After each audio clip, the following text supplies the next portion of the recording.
merchants would leave Turin or Piedmont and then go to France to collect salt from the Rhone River Delta. When they were coming back, they would have to pay these really high fees on taxes and whatnot. So to avoid that, they covered the salt in anchovies so that they could get the salt. Always the Italians avoiding the tax man. I swear to God. It's true. And that's why anchovies like randomly pop up in Piemontese dishes because they had so much they didn't know what to do with them. And that's how Bagna Cauda was born. Traveling the world to bring you delicious dishes, tasty beverages, and interesting experiences. This is the Destination Eat Drink Podcast on the Radio Misfits Podcast Network. Welcome to Destination Eat Drink, the travel podcast for foodies, because the best part of any trip is what you eat. I'm Brent Peterson, and this week it's day trips from Milan as we visit the birthplace of a famous gelato flavor, the birthplace of chocolate hazelnut, and the birthplace of stiletto high heels with my guest, Jackie DeGiorgio. Jackie is a senorina in Milan at a senorinainmilan.com. She's also a podcaster and a tour guide in her adopted city of Milan. I had her on the show last week talking about Lake Como and the lakes region of Italy, and this week we're talking about day trips from her city of Milan, including where to get an amazing coffee drink, a wine region just outside of Milan, a lesson in Italian pronunciation, delicious pasta, and I'm starving, so let's eat. Destination Eat Drink.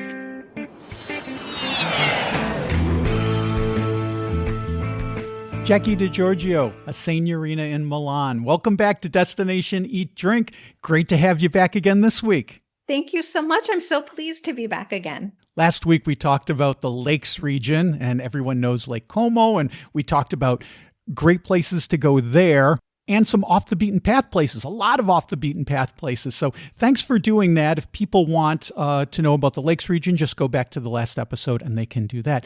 This time, we're going to talk about some day trips from Milan. And I'm a big advocate for making Milan your home base because it's so centralized. It's so easy to get to, especially for international travelers. If you're coming from North America, there's direct flights to Milan all the time.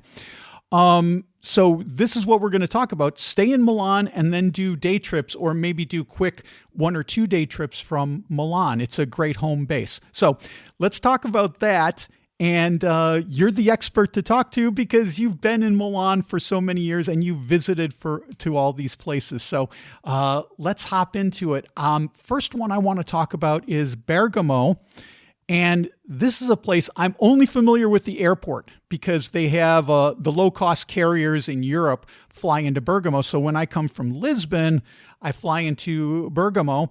And then I can take the bus, which is very inconvenient, but you can take the bus into Milan and be there in, I don't know, less than an hour or something like that. But this is a long way of saying that I see Bergamo popping up on all of these lists now. And I thought it was just like a transportation hub, but it's not. There's so many cool things to do in Bergamo. So I'm going to put it over to you, Jackie.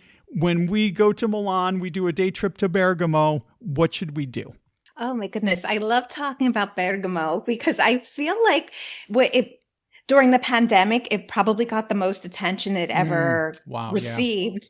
Simply because it was, one of the ground zero, if not the ground zero in Italy for COVID. So that sort of cast, somewhat unfavorable light on it, but I feel like it overshadowed everything else the city has going for it.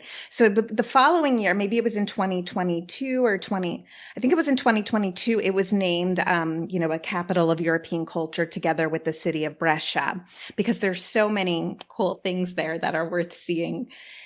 To start, the town itself is really characterized by what's called the Città Alta, or the upper town. And then there's the Città Bassa, the lower town. The upper town's very old, like medieval. And the lower town is newer, but still kind of old, maybe like buildings from the late 1800s, early 1900s. So One of the most typical experiences of visiting the city is taking the vernacular from the lower town to the higher town and to the, the città, the upper city, lower city, however you want to call it. And it's really just extraordinary. There's the piazza there is one of like the most beautiful you'll ever see. It's breathtaking.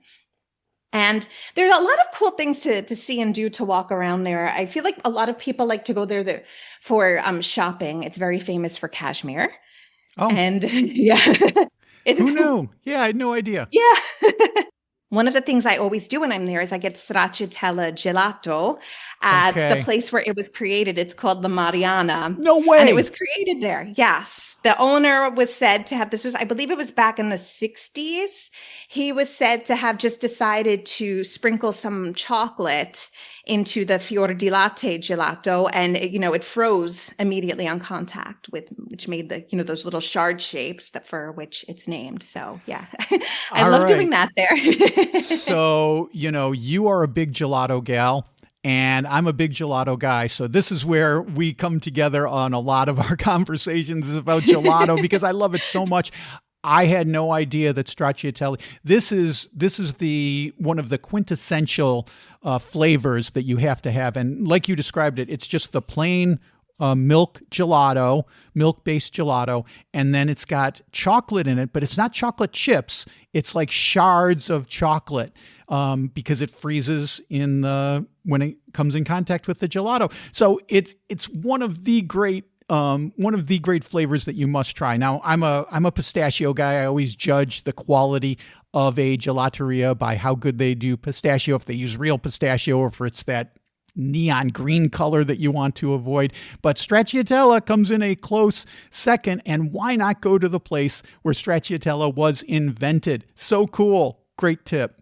My pleasure, my pleasure. And I always say when you're judging stracciatella gelato, you have to look at the size of the shards in it, because they need to be, I think, relatively substantial. They're like, when I see it, there are some shops that maybe have it with what reminds me of like what was the crumb filling in Carvel ice cream cakes, like those really small little crumbs. I see those in a stracciatella, I'm like, no.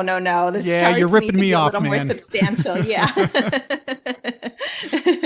That's awesome. Okay, so we got our so we're starting with gelato first because we're Italian and we're allowed to do that. What other kind of food should we be looking for? I imagine since we're in this part of Lombardy, we're going to find polenta and risotto like in Milan. Would that be a true assumption? That is true, but there's also a pasta very typical. Oh, good. They're called casoncelli alla bergamasca. They're pretty much like a handmade filled pasta. It's half moon shaped, and it's usually filled with some breadcrumbs, meat, and some amaretti. Like the cookies, they add a little sweet touch to it, and then it's just finished in a butter sage sauce. Oh, nice. So you want that breadcrumb type texture on it, but they're using amaretti cookies. Genius. Okay. Love it. Love it. For any contemporary art fans, there's a great contemporary art museum in the Low Town. It's the Galleria d'Arte Moderna e Contemporanea, or the Gallery of Contemporary and Modern Art. And they have a really fantastic collection that's always rotating, and they show great temporary exhibits from fantastic artists. I went there recently in the fall. There was an exhibit by Maurizio Catalan, who's an Italian contemporary artist. He did the sculpture of, I don't know if you saw it when you were in Milan, but the middle finger in the stock exchange. No, I didn't. You'll have to see that when you come back. It's called Il Dito, or Love, as it's called. It's a very, I wonder if there's like a reason why it's at the stock exchange. I mean, there must be some kind of reason why, hey, we're going to put this where everyone lost their money, That's exactly what it is. Yeah. It's funny. It's a giant, pretty much a giant middle finger. But when you look at it more closely, you'll see it's like a hand with it's supposedly in the fascist salute, which is your hand straight up, with the other four fingers sewed off. And it's called LOVE, which is an acronym for Libertà, or liberty, odium, hate, vendetta, revenge. and eternity.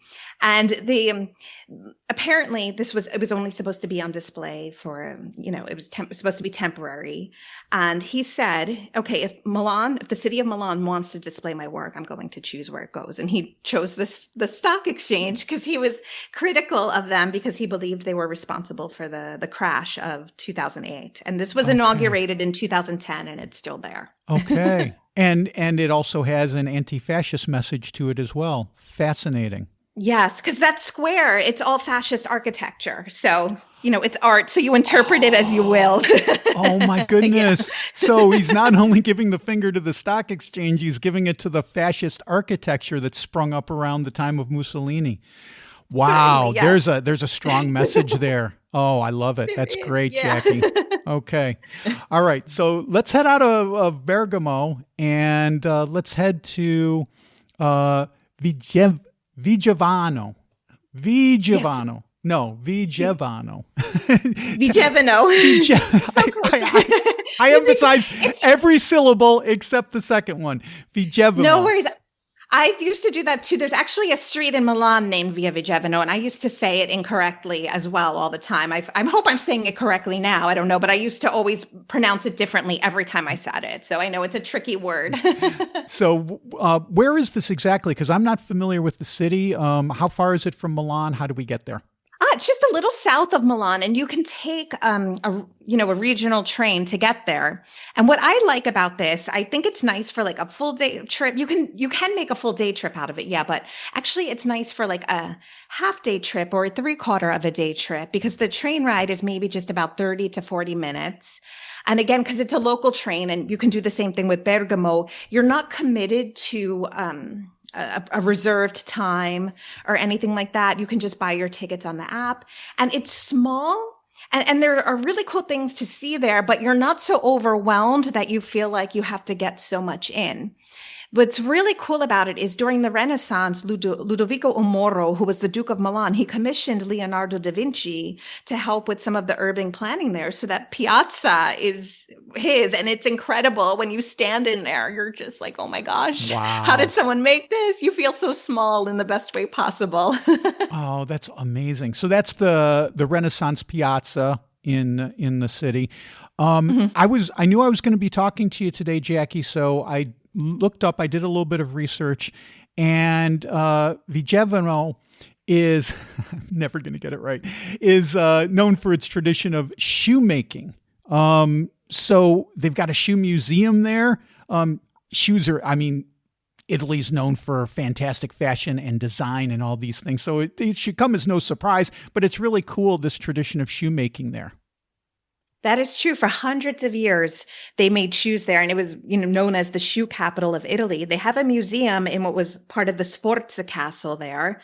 We also have a Sforza Castle in Milan, but the museum, they have like over 4,500 pairs of shoes that they rotate on display. Maybe there's 300 on display at one time from, over the centuries. But there's also some cool contemporary shoes on display there as well. There's some wedges that Lady Gaga, I don't know if she performed in those very shoes or if they were the style of the shoes that she wore, but they say there's shoes there from like Shaquille O'Neal and Marilyn Monroe as well. So it's really fascinating to take a walk through there because I feel like so many people, like we take so many things for granted these days, and how shoes were born out of a necessity to, keep your feet protected. And now, their style, you make a fashion statement with them and whatnot. So it is really to walk through it and see it. I think people might find themselves pleasantly surprised with that by how much they appreciate it. And it makes you think a little bit more about, the purpose of shoes and,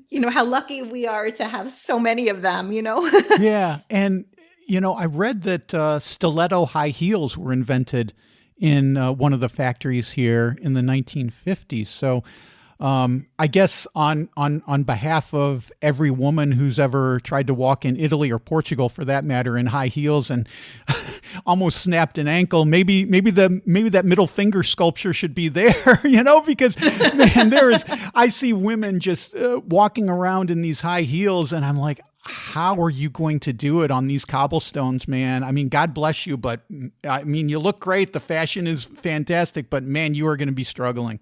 No, I know. I don't know how they do it either. Sometimes, I mean, I have stilettos, and sometimes when I'm going to an event, like I have them with me, I change them in the taxi, and then I put, I go in them, and then as soon as I come out, my shoes get changed because I just can't, I can't, make myself tolerate them for as long as other people can. They're really, I mean, they look nice and everything, but they're both like, they're a blessing and a curse, I would say. Yeah. These are the smart ladies, the ones who bring the change of shoes. Wear your tennis shoes to the club and then make the quick Superman change in the phone booth. And then, you're going to have a fun night. So, yeah, I like it. Good idea. Anywhere else we should visit in this town?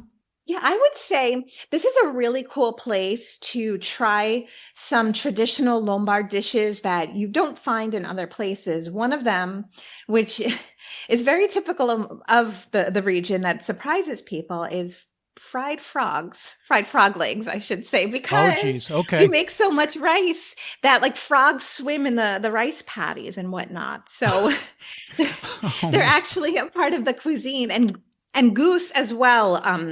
It's typical also of that area, especially the south of Milan. So there are some cute old school trattorias where you can try them, like Trattoria Pro Dazzera and Trattoria dei Passeggeri. If you're enjoying Destination Eat Drink, take a moment to rate and review the show on your podcast app. Just takes a moment, and it helps me and it helps other foodie travelers just like you find the show. And if you want to hear more of my conversation with Jackie, become a member of my Substack. Members get access to the full interview where we talk about Milan wine day trips, buckwheat pasta, and much, much more. Become a member of my Substack at destinationeatdrink.substack.com. Let's head over to Turin. And I got to say right here at the beginning, I am a big lover of Turin. It's one of my favorite places in all of Italy. I'm a big waving the flag for Turin because it's a big city, so there's a lot of cool stuff to do, but it's basically unknown to American tourists. Like, I can't remember running into Americans almost ever in Turin. So I really enjoy it. I think it retains its big city. It's its own thing. It retains its big city character. There's lots of history there. There's the history of industrialization. If you love cars, you want to go there. If you love, Renaissance and medieval history, you want to go there. It's a great city. So I'm a big fan, and it's only an hour on the high-speed train. Tell me why you love Turin, Jackie. Well, to start, I love the food, of course. and it's a amazing foodie city. It really is. The Piemontese cuisine, I feel like there's like this age-old debate in Italy for the best regional cuisine. And it always comes down to Piemontese or that from, Emilia-Romagna or the region of Bologna and whatnot. So, I mean, I don't know, I can't pick, but I love going there, especially for the food and the chocolate and the bakeries. But one really cool fun fact about Turin is that it has this like really bizarre, like esoteric, mystical heritage. There's sort of like this occult side to the city where like there were these like mystical triangles created or are said to have been spoken about after World War I. One is like for like white magic, which is like the beneficial magic, and then the black magic, which is the dark arts.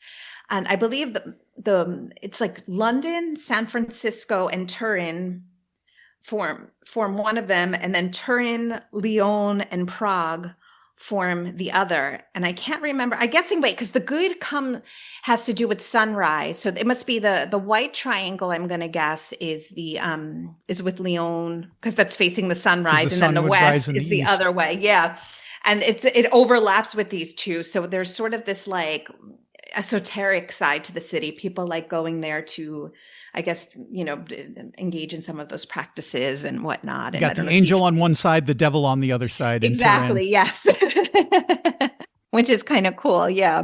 But there's also some really fascinating things to do there. Like, for instance, the Agnelli family, who owned Fiat, They recently opened, maybe recent within the last few years, I should say, they opened a contemporary art museum to showcase their collection in their old factory building. And the old test track on top is open, and they turned it into a garden. And that's kind of cool. And there's a lot of interesting art there. I like going to see contemporary art. So that's one of my favorite things in the city. Cool. And of course, there's so many great restaurants. Yeah, the food scene is just amazing. Man, I mean, so many great things. I mean, where do we start? My friend Marco, who grew up in Turin, he'll always send me a picture around New Year's of him making a bagna cauda. And yeah, he has a tradition. His wife is from Naples. He's from Turin. And he loves making it. I don't know if that's a regular tradition in Turin or if it's just his family tradition. But whenever I think of New Year's, I always think of bagna cauda. Do you like bagna cauda? Is it one of your faves? I absolutely love it. Yes. That's one of those dishes. What's interesting about it is kind of like what vitello tonato evolved into, and also like a few other items, or components of Piemontese cuisine, like the salsa verde. They have anchovies in them. And these are the dishes that were born from it was back in the day, like as far back as the 1400s. This was, of course, before Italy was united. And, merchants would leave Turin or Piedmont and then go to France to collect salt from the Rhone River Delta. When they were coming back, they would have to pay these really high fees on taxes and whatnot. So to avoid that, they covered the salt in anchovies so that they could get the salt back home. And always that's why there's Italians anchovies avoiding the tax up. man. I swear to God. It's true. And that's why anchovies like randomly pop up in Piemontese dishes, because they had so much they didn't know what to do with them. And that's how bagna cauda was born, with the idea that it started off as a peasant dish, I believe, and the peasants would just mix with garlic, olive oil, and the anchovies. And then it eventually became a little more refined. I think like for the aristocracy and the higher upper noble classes, it was a little too rustic. The taste, it didn't really appeal to them, but then it eventually became beloved. And in fact, when you go for an aperitivo in Turin, a lot of times in the spread includes the bagna cauda with the crudo, the vegetable crudo, to dip it in. Yes. My friend Marco, when he sends me the picture, there's always the cut up vegetables right next to the bagna cauda. We should tell people it's like a soup. It's garlic, anchovy. It's very tasty. So, yes, if I remember correctly, I think the name means like warm bath or hot bath, or it translates to something like that. And then, it's almost like sometimes people compare it to a fondue, even though there's no cheese in it. I think it's made similarly. Because it's also very thick. Yeah. So. Yes, it is. Yeah. And so that would make it good for dipping your veggies in there. So. But there's a really good restaurant in Torino called Consorzio. And sometimes they have the menu is not too big. It changes a lot, but sometimes they have like the tagliolini, the thin egg pasta, prepared in like a bagna cauda sauce with the vegetables. There's lots more food and travel at destinationeatdrink.com. I just posted a new story about a flatbread in Modena, Italy that got its start as a portable meal for shepherds. You can read that at destinationeatdrink.com/blog. And speaking of Modena, I have a brand new food and travel guide to the city at buymeacoffee.com. Modena is an amazing foodie city with traditional balsamic vinegar, black walnut liqueur, and a vibrant market. Download your copy at buymeacoffee.com/destinationeatdrink. I also posted a brand new video. This one is from the Portuguese city of Tomar.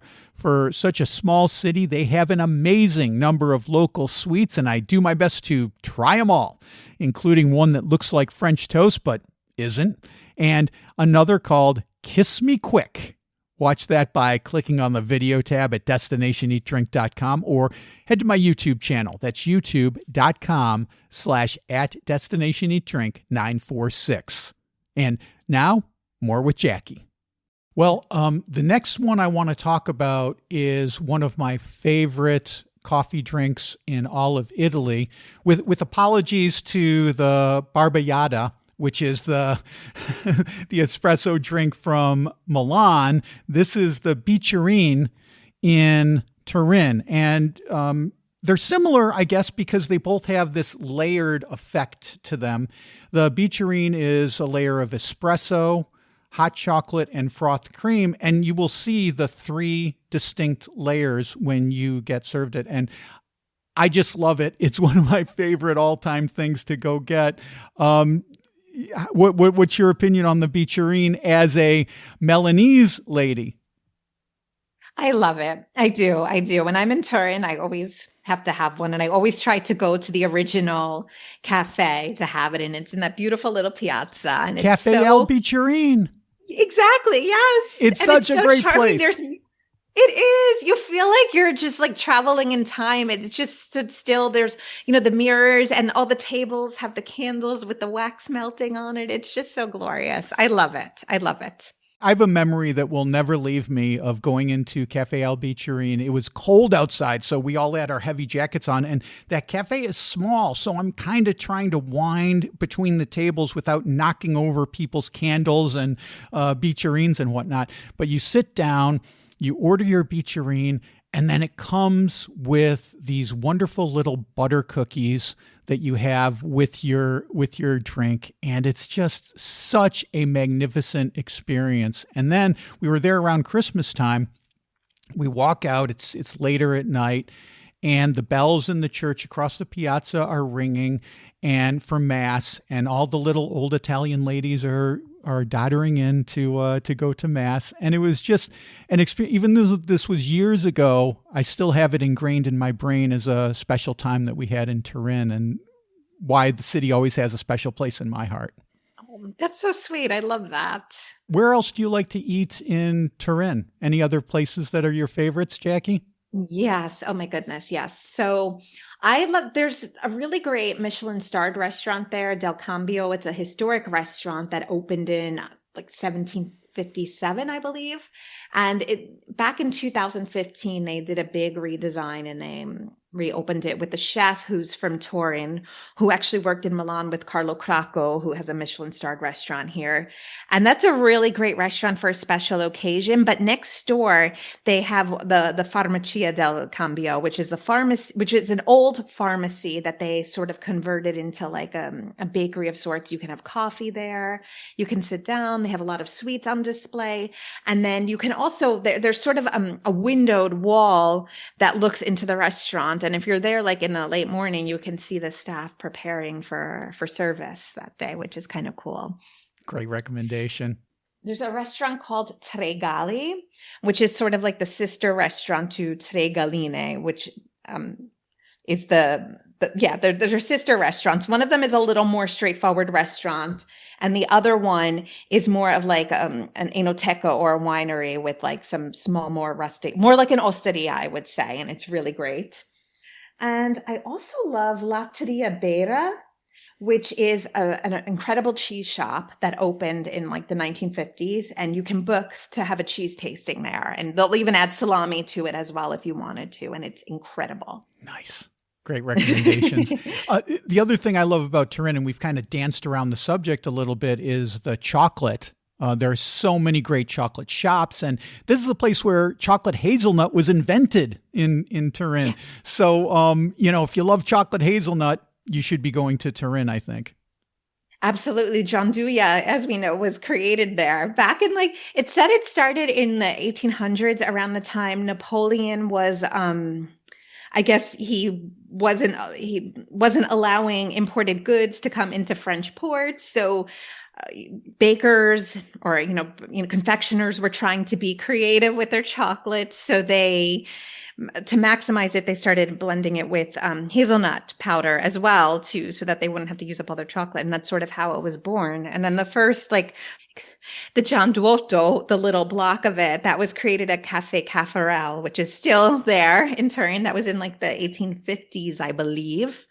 And there's so many fantastic spots. I love Baratti in Milano. It's just the interior is incredible. I always go there to at least have a coffee, if not to eat something. There's so many. It's so dreamy. All of those old school cafes. I'm trying to remember. A few years back, I wrote an article about them for Italy Segreta, and I'm trying to remember all of the names of which ones I put in there. Yeah, there's so many beautiful cafes in Turin because, people should remember that Turin was a very wealthy city. It was the center of the empire for a while there. And, so a lot of money, a lot of royal money was flowing into the city. And so they could afford to build these fancy coffee shops, and some of them still last to today. So again, I know I waved the flag, and people are like, "Really, Turin?" Yes, Turin. Go to Turin. Even if it's only a day trip from Milan, make it a part of your Italy trip. It's totally worth it. I agree with you 100%. I always recommend it as a day trip. And you have to, obviously, you take the high-speed train. And that's one you do have to plan a little bit in advance just to make sure you get, because you have to reserve your seat on the train ahead of time. And usually, of course, the trains aren't always 100% sold out. So you can book it a few days in advance. But usually the further back in advance you book, the better the price is, depending on your budget. So sure, I would recommend that. So Turin is in Piedmont and Milan is in Lombardy. And these are both amazing wine regions. Piedmont's known for its Barolo, and Lombardy is known for all kinds of great wines. And people are doing these wine vacations now, these wine trips where they go to different wine regions and sample the different wines, go to different wineries and, enjoy them for themselves. What would you tell folks who are coming into Milan about where they should go if they want to visit some wine regions and visit some cool wineries? So first of all, I would suggest Franciacorta. That happens to be one of my favorite regions for wine in Italy. It's just outside of Milan. I believe it's in the province of Brescia. It's about an hour's drive from Milan. And that's where they make sparkling wines using the champagne making method. And they've been making wine there for a really long time, but this really picked up in like the 50s and 60s with thanks to a man named Guido Berlucchi and a really famous winemaker whose name has escaped me right now, but they just started experimenting with this style and it's pretty much become, synonymous with the region. And they use, the grapes, the Pinot Noir, the Pinot Bianco, and Chardonnay. And then occasionally there's a local grape thrown into the mix. It's called Herba Mat, I believe, just to add like some acidity occasionally. But there's also what's really cool that's happening there is that there's sort of this movement among winemakers who feel like, why should we have to follow the rules of the DOCG? This is our land. Why should we make wine to copy that of France? This is completely different. So they're in Franciacorta, but they've, forgone having the DOCG tied to their wine, and they experiment and make wine their own way, and they're really great. Folks can look you up at a signorinainmilan.com. I recommend the blog because it's fascinating. And I recommend you if folks want to take a tour of Milan or in some of these outlying areas, because no one I know knows more about this area and the food and the culture than you do. So thank you so much, Jackie. It's always a pleasure to catch up with you. Thanks for taking the time today to talk with us about these great day trips from Milan. Thank you so much, Brent, for having me on. It was so great to catch up and speak to you, and I hope we get the chance to do it again soon. Or to see each other, I should say, or to see each other again soon in Milan or in Portugal. Perfect. I'd love to do it. Okay, there you go. Check out Jackie's blog, A Signorina in Milan, at asignorinainmilan.com. She posts so much great stuff with tons of tips. If you're planning a trip to Milan or northern Italy, it is essential. You can also book a tour with Jackie, and there's a link to A Signorina in Milan in the show notes. Well, that's it for this week. Next week, we're heading to Lucca, where you can get something called the pie with the beaks. Pisa, where there's much more than the Leaning Tower, and Bologna, home of some of the most delicious food in Italy. It's day trips from Florence next week. Be sure to subscribe to the podcast so you don't miss that. Destination Eat Drink is distributed by the Radio Misfits Podcast Network and Ed Silla. Thanks, Ed. I'm Brent Peterson. I will see you down the road. Join us next week for another culinary adventure on Destination Eat Drink, a presentation of the Radio Misfits Podcast Network.